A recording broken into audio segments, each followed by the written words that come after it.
Morning. All right. Tell us more of why you are here. Yes. Very, very simple. There was a lot of fainting at the National Assembly over funds that were stolen at the NDDC. Especially the most painful part of this issue is that these funds were stolen when Nigerians were under lockdown.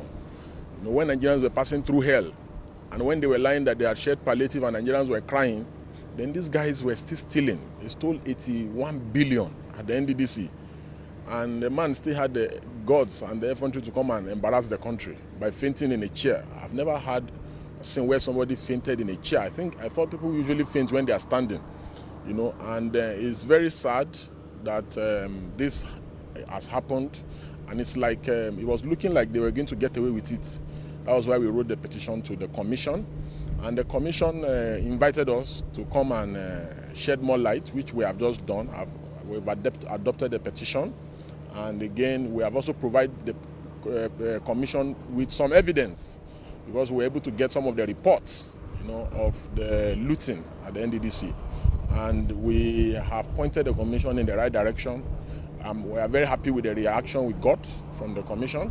And they have shown on this particular issue, and we are hoping and praying that they don't sweep the issue under the carpet. But one thing we told them is that they didn't need us to swing into action. This is obvious. It's a big embarrassment on the country, and whether anybody likes it or not, this is going to affect the anti-corruption index of the country. So these are the key issues, that it's unthinkable that people were stealing money during lockdown when Nigerians were passing through hell. So, and my wonderful brother Omoyele Sowore has shown up here to show solidarity with us, and I believe that he will speak to the issue. So that's the reason why we are here. So what is the way forward, looking at the world today?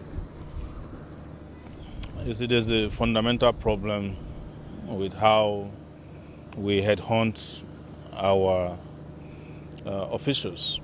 If someone pays 6 billion naira to become a minister, what do you expect him to do? He will go right to the job of recouping his investment. This particular ministry that has been indicted officially at the National Assembly, the minister, good luck, Akpabio. I know you may not want to use this because you're all afraid of them, but I'm not. Reportedly spent over 6 billion naira to get the minister. By the time he got the job, he also had a case hanging at the EFCC that was about how much money he stole when he was governor of Akwa Ibom State. So when you have characters like this managing huge amount of funds, it's like asking a cat to manage your dried fish for you. This is the only result you can get. But it also shows that the anti-corruption fight in the country is a joke. The EFCC has completely been muzzled and demobilized as well. That is why they need somebody to bring a petition to investigate the public sector corruption that has already been investigated by the National Assembly and has also indicted a lot of the National Assembly people. This is the reason why I have always said that Nigerian nation doesn't need the bicameral legislative system, because it's just a bunch of thieves who are contractors. In the name of oversight, all they do there is contracting. And when you have National Assembly members who are contractors, they cannot make laws. They can only steal. So I came here to support our brother and to let Nigerian people know that you can now see that your solution doesn't lie in the hand of your oppressors. Yeah, you just have to take the bull by the horn.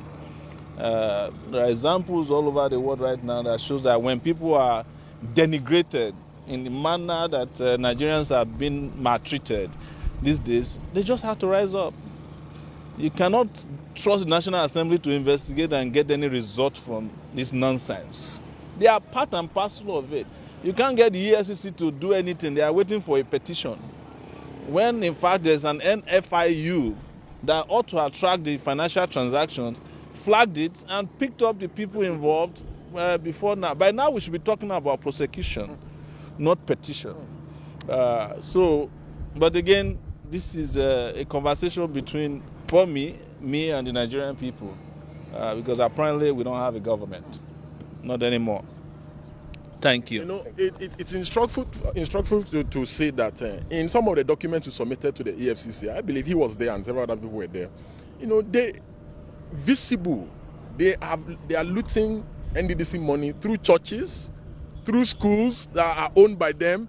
Even the officials were alarmed by the volume of theft that is going on in this country. You understand? And you saw what they were saying. It's just sad what's going on in this country. It's sad. But just like what Sowore said, did anybody need to bring any petition here? For God's sake. So come on. The EFCC is statutory under obligation to investigate this kind of things. Yes, but like you have said, they've crippled our agencies. You know, and our agencies now look so helpless and powerless. Thank you.